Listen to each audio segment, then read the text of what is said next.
السلام علیکم ناظرین، میرا نام محسن نذیر ہے اور آپ دیکھ رہے ہیں ہمارا یوٹیوب چینل۔ پچھلے 12 گھنٹے میں جو عام ڈیولپمنٹس ہوئی اس حوالے سے تفصیل سے بات کرتے ہیں، اور آنے والے چند گھنٹوں کے اندر جو عام ڈیولپمنٹس ہونے جا رہی ہیں اس حوالے سے بھی تفصیل سے بات کرتے ہیں۔ خبریں جناب بڑی دلچسپ ہیں اور انٹرنیشنل بھی ہیں اور نیشنل بھی کچھ خبریں ہیں، تو تفصیل سے بات کرتے ہیں۔ علی امین گنڈا پور صاحب نے ایک انٹرویو دیا اور اس کے اندر انہوں نے کچھ گفتگو کی، اس حوالے سے بات کرتے ہیں۔ اور اس کے ساتھ ساتھ جناب وہ سونے کا مسئلہ جو ہے وہ ابھی تک بنا ہوا ہے۔ میں سونا دوسرا سلیپنگ والے کی بات نہیں کر رہا، دوسرے سونے کی بات کر رہا ہوں، گولڈ کی۔ تو اس پہ بھی کچھ خبر سامنے آئی ہے، اس حوالے سے بھی تفصیل سے بات کرتے ہیں۔ لیکن سب سے پہلے جناب آغاز کرتے ہیں ISPR کی جانب سے کل ایک پریس ریلیز جاری کی گئی ہے، اور جس کے اندر یہ بتایا گیا کہ جناب بنگلہ دیش کی مسلح افواج ڈویژن کے principal staff officer lieutenant general SM Qamar ul Hassan وفد کے ہمراہ پاکستان کے دورے پر ہیں۔ پاکستان کے دورے پر آئے ہوئے بنگلہ دیش کے principal staff officer lieutenant general SM Qamar ul Hassan نے وفد کے ہمراہ GHQ کا دورہ کیا اور army chief general Asim Munir سے ملاقات بھی کی۔ ISPR کے مطابق ملاقات میں خطے کی صورتحال پر تبادلہ خیال کیا گیا اور دو طرفہ تعاون بڑھانے پر غور کیا گیا، اور دونوں جانب سے مضبوط دفاعی تعلقات کی اہمیت پر بھی زور دیا گیا۔ پاکستان اور بنگلہ دیش کی فوجی قیادت نے فوجی تعلقات کو مزید مضبوط بنانے کی ضرورت پر زور دیتے ہوئے دو طرفہ شراکت داری کو کسی بھی بیرونی مداخلت سے محفوظ رکھنے کے عزم پر اعادہ کیا ہے۔ تو بنگلہ دیش کے ساتھ جو ہے وہ آہستہ آہستہ تعلقات جو ہیں وہ ہمارے اچھے ہوتے جا رہے ہیں۔ آپ جانتے پہلے نہیں تھے، کیونکہ اب حسینہ واجد کی جو ہے وہ حکومت وہاں پہ نہیں رہی، لیکن اب آہستہ آہستہ جو ہے وہ تعلقات جو ہے وہ اچھے ہو رہے ہیں۔ بلکہ یہ بھی کہا جا رہا ہے کہ آنے والے دنوں میں جو ہے یہ دونوں ممالک کچھ پروجیکٹس بھی جو ہے وہ لانچ کرنے جا رہے ہیں، کیونکہ بنگلہ دیش کے اندر بہت اچھے جو ہے وہ کچھ ٹورسٹ اسپاٹ بھی ہیں، جس کی وجہ سے جو ہے وہ کہا یہ جا رہا ہے کہ آنے والے دنوں میں کچھ آپ جو ہے وہ نئے پروجیکٹس بھی دیکھیں گے۔ دیکھتے ہیں اس کے اندر کیا ڈیولپمنٹس ہوتی ہیں۔ اس کے بعد جناب ایک اور ڈیولپمنٹ ہوئی ہے، وہ یہ ہوئی ہے کہ جناب یہ ایک تصویر آپ دیکھ رہے ہوں گے، اور اس تصویر کو جو ہے وہ پاکستان کے اندر کو اچھی یادیں لے کر نہیں آتی اگر پاکستان کے حوالے سے بات کریں۔ یہ بیسیکلی 1971 16 دسمبر کی یہ تصویر ہے، اور اس کے اندر جنرل AK نیازی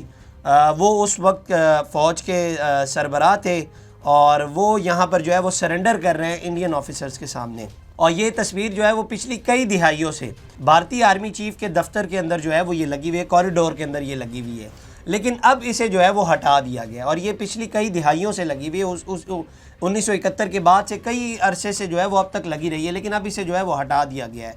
اسے جو ہے وہ مینٹیننس کے نام پر اس تصویر کو ہٹایا گیا تھا، لیکن اس کے بعد جو ہے وہ اس تصویر کو ابھی تک نہیں لگایا گیا، اور اس کے بارے میں جو ہے وہ بھارت میں ڈسکشن بھی ہو رہی ہے کہ آخر اس تصویر کو جو ہے وہ ہٹایا کیوں گیا ہے۔ اور اس کے بعد جو نئی تصویر لگائی گئی ہے جو آپ سکرین کے اوپر دیکھ رہے ہیں، اس کے اوپر جو ہے کرم شیتر کے نام سے جو ہے وہ یہ تصویر اس کو لگایا گیا ہے، اور اس کے اوپر بھی ڈیبیٹ ہو رہی ہے کہ یہ کیا لگا دیا اور اس کو جو ہے وہ ہٹا کیوں دیا ہے۔ اچھا، اس کا مسئلہ کیا ہے وہ میں آپ کو بتا دیتا ہوں کہ اس تصویر کو جو ہے وہ ہٹایا کیوں گیا ہے۔ آپ جانتے ہیں کہ بھارت کا جو ہے وہ بنگلہ دیش کے اوپر وہ اثر و رسوخ اب نہیں رہا، اور ظاہری بات ہے حسینہ واجد جو وہاں پر پہلے وزیر اعظم تھی، اب انہوں نے جو ہے وہ انڈیا کے اندر آ کے پناہ لی ہوئی ہے، تو بھارت کا جو ہے وہ بنگلہ دیش کے اندر وہ اثر و رسوخ نہیں رہا، تو اس لیے جو ہے وہ اپنے تعلقات کو بہتر بنانے کے لیے جو آہستہ آہستہ پرانی یادیں ہیں اسے ختم کرنے کی کوشش جو ہے وہ کر رہے ہیں۔ خیر، اس کے بعد جناب کچھ اور خبریں بھی ہیں، ان کو بھی ڈسکس کر لیتے ہیں۔ ارشد ندیم کے حوالے سے ایک خبر آئی ہے، آپ جانتے ہیں کہ جیولن تھرو جنہوں نے اولمپکس میڈل جیتا تھا انہوں نے، اور 2024 میں انہوں نے کل 2 انٹرنیشنل مقابلوں میں جو ہے وہ حصہ لیا، جس کے اندر ایک اولمپکس ایونٹ تھا اور دوسرا ڈائمنڈ لیگ تھی، اور اس کے بعد سے اب تک انہوں نے جو ہے وہ کسی ایونٹ کے اندر جو ہے وہ حصہ نہیں لیا۔ یہ ایک بڑا مشہور میگزین ہے جو ایتھلیٹس کے ریلیٹڈ جو ہے وہ امریکی magazine Track and Field News اس کا نام ہے۔ تو یہ ہر سال کے حوالے سے جو ہے وہ اپنے بیسٹ پلیئر پرفارمنس جو ہے جو بیسٹ پلیئرز ہوتے ہیں ان کے نام دیتا ہے۔ تو اس سال بڑی انٹرسٹنگ بات یہ ہوئی کہ اس نے جو ہے وہ نیرج چوپڑا جو کہ بھارتی جیولن تھروور ہے اس کا نام دیا گیا ہے بیسٹ میل پلیئرز میں، اور مجھے حیرانگی ہوئی کہ ارشد ندیم جنہوں نے گولڈ میڈل جیتا، یہ تو ایوارڈ جو ہے وہ ان کو دینا چاہیے تھا، اور یہ اسی مقابلے میں جو ہے وہ دوسرے نمبر پہ آئے تھے، تو ان کو کیسے جو ہے وہ بیسٹ میل جیولن تھروور کا ایوارڈ جو ہے وہ دے دیا گیا۔ تو مجھے بڑی حیرانگی ہوئی اس بات کے اوپر کہ ایک شخص جو گولڈ میڈل جیتا ہے آپ نے اس کو جو ہے وہ بیسٹ میل کا ایوارڈ نہیں دیا، اور ایک شخص جو سیکنڈ آیا ہے اس کو آپ نے یہ ایوارڈ جو ہے وہ دے دیا۔ اور ارشد ندیم کے اوپر بھی بڑا کرٹیسزم ہو رہا ہے کہ آپ نے جناب ٹھیک ہے، مطلب اچھی بات ہے، یہ تو قوم کا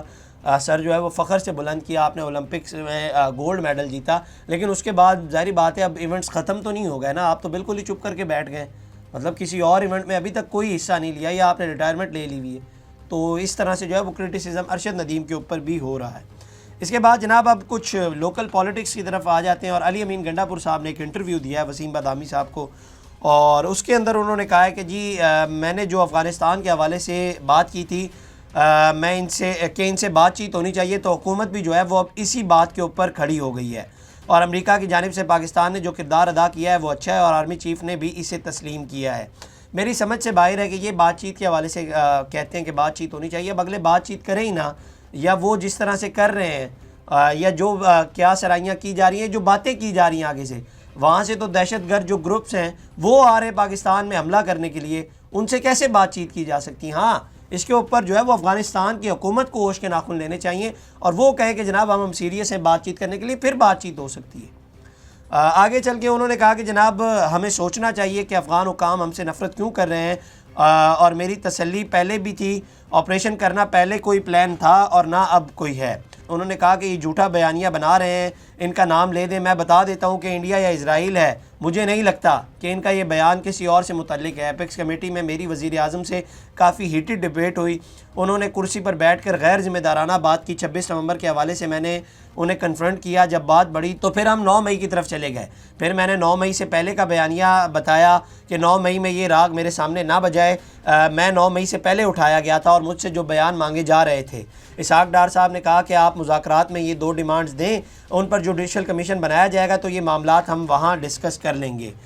تو ان سے پوچھا گیا کہ آپ کی محسن نقوی صاحب سے ملاقات ہوئی ہے، وسیم بادامی صاحب نے سوال کیا، تو آپ نے ان سے سوال کیا ہے کہ یہ گولی کیوں چلائی ہے، تو اس کے اوپر انہوں نے جواب دیا، انہوں نے کہا کہ میں محسن نقوی سے یہ بات پہلے بھی پوچھ چکا ہوں، اور جب میں ملتا ہوں تو پوچھتا ہوں انہی الفاظ میں، لیکن بات یہ ہے کہ حکومت جب 245 لگا دیتی ہے، آرٹیکل 245 کی بات کرے، جب فوج کو بلا لیا جاتا ہے تو یہ کہتے ہیں کہ جناب آرٹیکل 245 جب حکومت لگا دیتی ہے تو ادارے حکومت کے نیچے کام کرتے ہیں، آئینی طور پر جب ان کو حکم ملتا ہے تو پھر وہ جو کرتے ہیں وہ پوری حکومت ہے۔ تو بات انہوں نے جو ہے وہ گول مول کر دی، سیدھا سا جواب نہیں دیا۔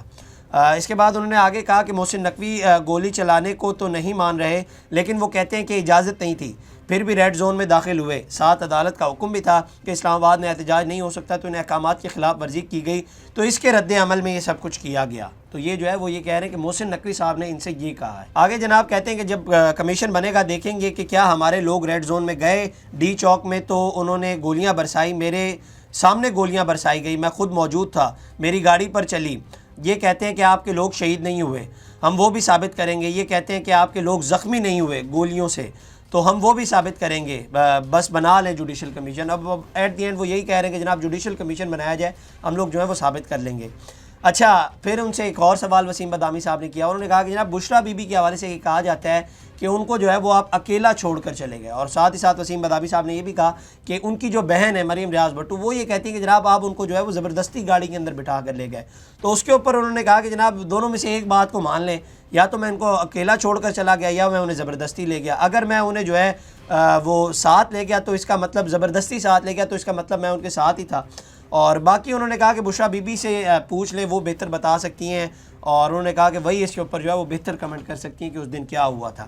اس کے ساتھ ساتھ شیر افضل مروت صاحب کے حوالے سے سوال ہوا کہ شیر افضل مروت صاحب بڑے سخت بیانات کی وجہ سے پھر مرکز نگاہ بنے ہوئے، تو اس پہ انہوں نے کہا کہ جناب ہو جاتا ہے بندے سے غصے میں جو ہے وہ چیزیں ہو جاتی ہیں، لیکن میرے خلاف بھی بہت سے لوگ جو ہیں وہ کچھ نہ کچھ کہہ دیتے ہیں، لیکن میں درگزر کر دیتا ہوں، میں کہتا نہیں ہوں آگے چلیں کچھ نہیں ہوتا، بندہ پتہ نہیں کس پریشر میں ہے۔ تو انہوں نے شیر افضل مروت کا بھی ایک قسم کا جو ہے وہ دفاع ہی کیا، انہوں نے کہا کہ جناب ہو جاتا ہے غصے میں جو ہے وہ بندہ کچھ نہ کچھ کہہ دیتا ہے، بعض اوقات بندہ ایسی سچویشن میں ہوتا ہے، لیکن اس کے اوپر جو ہے وہ جب آپ اس قسم کی بات کرتے تو وہ غصے میں کچھ نہ کچھ کہہ دیتا ہے۔ اس کے بعد جناب ایک اور سوال کیا گیا، ان سے کہا گیا کہ جناب آرمی چیف قوم کا باپ ہے، وسیم بادامی صاحب نے سوال کیا، اس پر انہوں نے کہا کہ یہ کس نے کہا، تو بادامی صاحب نے کہا کہ جناب شہریار حفیظی صاحب نے جو ہے وہ یہ بیان دیا تھا۔ تو انہوں نے کہا کہ جی ہر بندے کو اپنی مرضی سے جو ہے وہ کوئی باپ بنا لے یا کوئی بھائی بنا لے یا جس کا جو دل کرتا ہے وہ بنا لے، تو یہاں پر جو ہے وہ اپنے اپنے رشتے ہیں آرمی چیف کے حوالے سے، تو اس کے اوپر جو ہے وہ یہ انہوں نے گفتگو کی۔ تو یہ اوور آل تھی جو علی امین گنڈا پور صاحب نے گفتگو کی تھی۔ اس کے بعد جناب بیرسٹر سیف صاحب نے بھی گفتگو کی، انہوں نے کہا کہ جی عمران خان بتاتے ہیں کہ ان سے پس پردہ بات چیت ہوئی ہے، بانی سے ایسے لوگ ملنے آتے ہیں جن کے اسٹیبلشمنٹ سے رابطے ہیں، عمران خان سے جو میری بات ہوئی ہے وہ کلیئر ہے، پیشکش قبول نہیں کریں گے۔ انہوں نے کہا کہ اصولوں پر سمجھوتا نہیں ہوگا، ڈیل ہوئی تو چھپ کر نہیں ہوگی، سب کے سامنے ہوگی۔ اور بیرسٹر گور 26 نومبر کو عمران خان کو ملنے گئے اور بتایا کہ سنجگانی کا کہا جا رہا ہے، تو عمران خان نے کہا کہ ٹھیک ہے سنجگانی میں جلسہ یا احتجاج کر لیں۔ میں نے وہی پیغام علی امین گنڈا پور صاحب کو بھی دیا، لیکن بعد میں گنڈا پور صاحب نے کہا کہ بشرا بی بی کہہ رہی ہیں کہ میں نہیں مانتی، تو پھر ظاہر ہے ایسی صورتحال پیدا ہوئی اور نہ ہم بار بار جو ہے وہ خان صاحب کے پاس جا سکتے تھے۔ میں یہ سمجھتا ہوں کہ یہ جو تجویز تھی اس پر اگر عمل کیا جاتا یا فیصلہ مان لیا جاتا تو شاید یہ نقصان نہ ہوتا۔ بشریٰ بی بی کے بارے میں وہ بیسیکلی بات کر رہے ہیں، اور اس دن جو حالات تھے اور حکومت کا جو رویہ تھا، میں سمجھتا ہوں کہ حکومت بہت دباؤ میں تھی۔ اگر ہم یہ تجویز مان لیتے تو پریشر مزید بڑھ جاتا اور حکومت ہمارے ساتھ بیٹھ کر سنجیدگی سے خان صاحب کی رہائی اور کارکنان کی رہائی میں زیادہ سنجیدگی دکھاتی۔ تو یہ میرا خیال ہے کسی حد تک جو ہے وہ بیرسٹر گور صاحب ٹھیک کہہ رہے ہیں۔ اگر اس دن یہ سب کچھ ہو جاتا تو ایک اچھی ڈیل جو ہے وہ پی ٹی آئی کو مل جاتی۔ اب بھی ظاہری بات ہے ڈیل کو ہی تلاش کیا جا رہا ہے، تو اس وقت جو ہے وہ ایک اچھی ڈیل مل جاتی۔ لیکن ساتھ ہی ساتھ خان صاحب کے ٹویٹر اکاؤنٹ سے ٹویٹ بھی ہوا ہے کہ جناب بشریٰ بی بی نے جو کچھ کیا وہ میرے کہنے کے اوپر کیا ہے۔ خیر، اس کے بعد جناب ایک اور بڑی عام ڈیولپمنٹ، وہ آپ کو یاد ہوگا کہ پی آئی اے کے حوالے سے جو انہوں نے ٹویٹر کے اوپر پوسٹ بنائی تھی، جو وہ جہاز بنایا تھا، وہ بڑا کنٹروورشل سی وہ پوسٹ تھی، اور اس کے بعد جو ہے وہ پی آئی اے کے اوپر بڑی تنقید بھی کی گئی ہے۔ تو اس کے بعد جناب اب وزیر اعظم شہباز شریف نے پی آئی اے کی پیرس کے لیے پروازیں بحال ہونے پر ایئر لائن کی جانب سے جاری اشتہار پر تحقیقات کا حکم دے دیا ہے۔ اور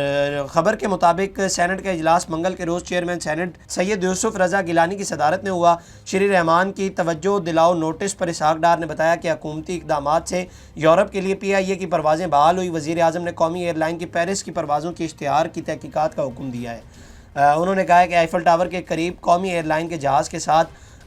وی آر کمنگ کا غلط تاثر گیا۔ اسحاق ڈار کا کہنا تھا کہ قومی ایئر لائن کی نجکاری ضرور آگے بڑھے گی۔ ان کا کہنا تھا کہ قومی ایئر لائن کی 6 بوئنگ طیارے ہیں۔ تو یہ جو بیسیکلی جو ہے وہ وہاں پر ڈیولپمنٹ ہوئی ہے، تو اس کے اوپر جو ہے وہ باقاعدہ طور پر تحقیقات کا حکم دے دیا گیا ہے وزیر اعظم کی جانب سے۔ میں نے اس وقت بھی یہ بات کی تھی کہ جناب یہ بڑی کنٹروورشل سی جو ہے وہ پوسٹ بنائی گئی ہے، پتہ نہیں یہ کس نے بنائی ہے، یہ کون سا دماغ ایسا بیٹھا ہوا تھا پیچھے جس نے جو ہے وہ اس قسم کی پوسٹ بنا دی۔